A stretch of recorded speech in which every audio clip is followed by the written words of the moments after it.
इसके बाद second point लेते हैं, when P lies on the surface of the shell.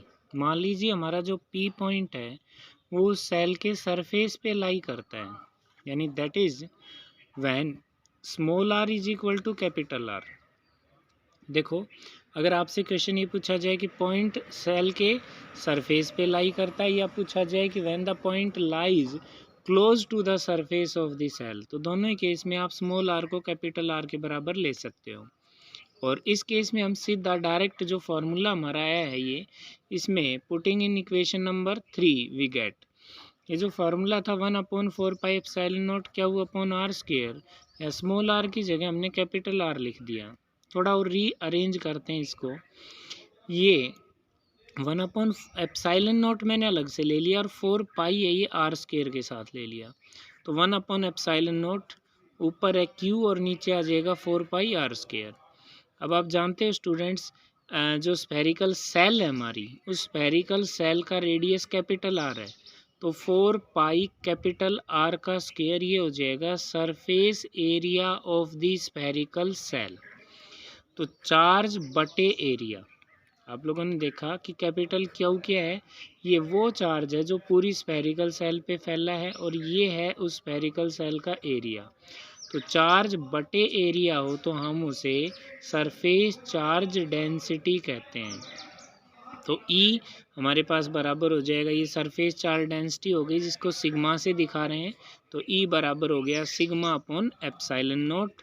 तो यहाँ पे आपको साफ दिखाई दे रहा है कि ये जो इलेक्ट्रिक फील्ड नज़र आ रहा है ये कांस्टेंट होगा, क्योंकि एप्सिलॉन नॉट भी कांस्टेंट है और यहाँ पे सिग्मा भी कांस्टेंट है, जो सरफेस चार्ज डेंसिटी है वो भी कांस्टेंट है यहाँ पे। So the value of E is constant at every point on the surface of the spherical cell, कि अगर हमारा पॉइंट उस स्फेरिकल सेल के सरफेस पे कहीं पर भी होगा तो उन सब जगहों पर इलेक्ट्रिक फील्ड इंटेंसिटी का मैग्नीट्यूड कांस्टेंट होगा। तीसरा पॉइंट लेते हैं कि when P lies inside the shell, अगर हमारा जो P पॉइंट है वो सेल के अंदर लाई करता है मान लीजिए, तो small r is less than capital R। ये सिचुएशन हो जाएगी, फिगर में बनाने की कोशिश की हमने। ये देखो, ये जो सॉलिड दिखाया है ये तो स्फेरिकल सेल है जिस पे पॉजिटिव चार्ज सरफेस पे फैला है, सेंटर O है और रेडियस इसका कैपिटल R है। पॉइंट हमारा P ये है जिसकी दूरी स्मॉल r है, तो ये स्मॉल r कैपिटल R से कम है, तो फिर से गॉस लॉ लगाने के लिए हमें गॉसियन सरफेस मानना होगा। Now consider a spherical Gaussian surface of radius small r and having the center O। हमने एक ऐसा स्फेयर माना है जिसका सेंटर O है और रेडियस स्मॉल r है। ये जो स्फेयर है ये that sphere will behave as the Gaussian surface। So total flux through the Gaussian surface is equal to, जो टोटल फ्लक्स होगा इसके थ्रू वो सेम आएगा जो आउटसाइड वाले में आया था, दोबारा करने की ज़रूरत नहीं है, E गुणा 4 पाई आर स्क्वायर। वहाँ पे भी स्मॉल आर था, बस अंतर ये है कि वहाँ पे स्मॉल आर कैपिटल आर से बड़ा था और यहाँ स्मॉल आर कैपिटल आर से छोटा है। तो total flux through the Gaussian surface है वो हमारा E गुणा 4 पाई आर स्क्वायर ही होगा।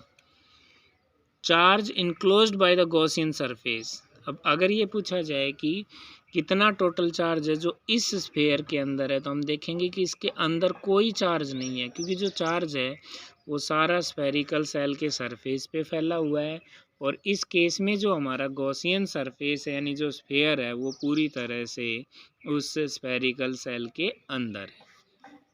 ठीक है स्टूडेंट्स, तो total charge enclosed by the Gaussian surface 0 आ जाएगा। तो ये दोनों वैल्यूज़ को हम गॉस लॉ में रख देंगे, तो लेफ्ट साइड में तो टोटल फ्लक्स होगा, राइट साइड में 1/ε0 टाइम्स द टोटल चार्ज, क्योंकि टोटल चार्ज 0 है इसलिए राइट हैंड साइड पूरी 0 बन जाएगी।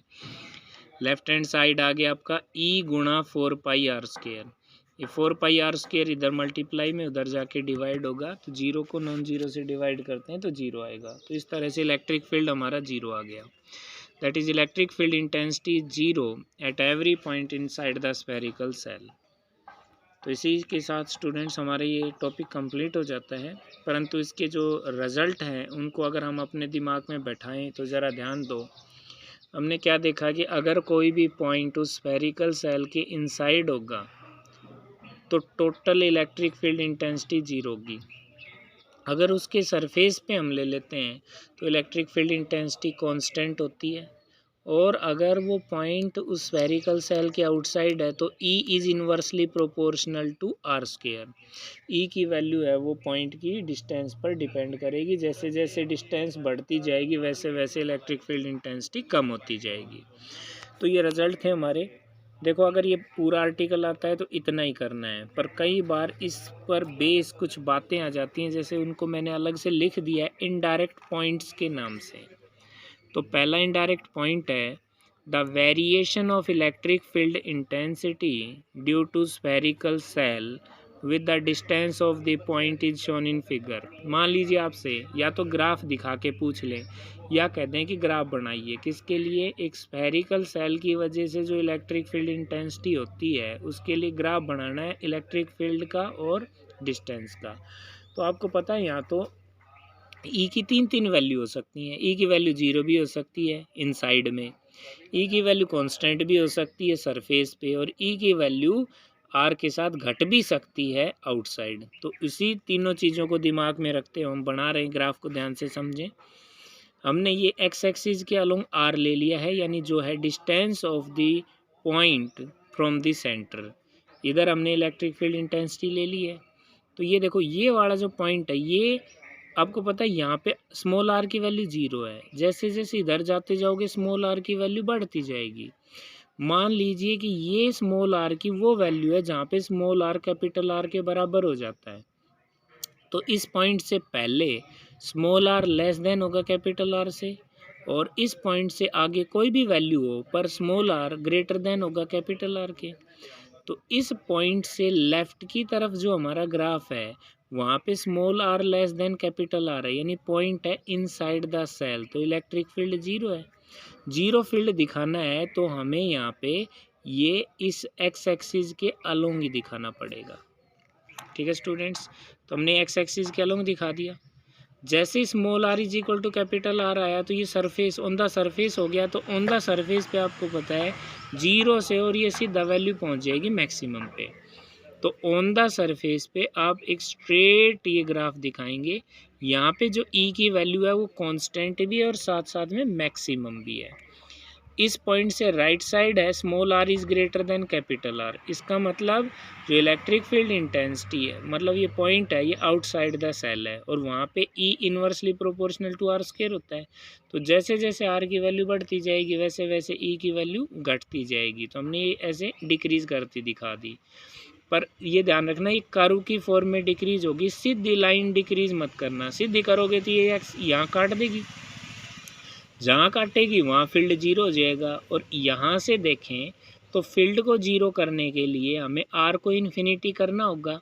इसका मतलब ये हुआ कि ये जो E की वैल्यू 0 कहाँ होगी, इन्फिनिटी पे जाके होगी।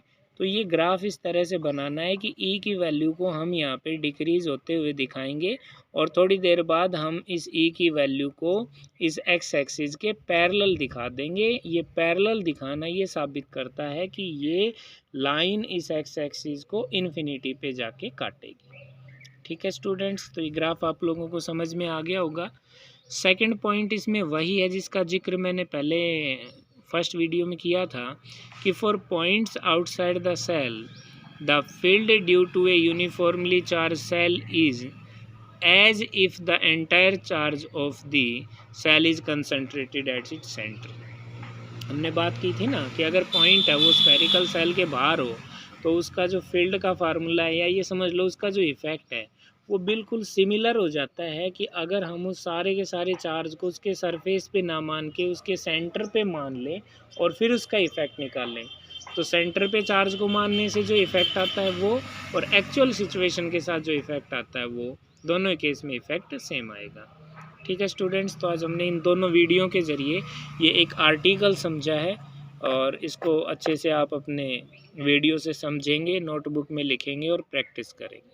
Have a nice day.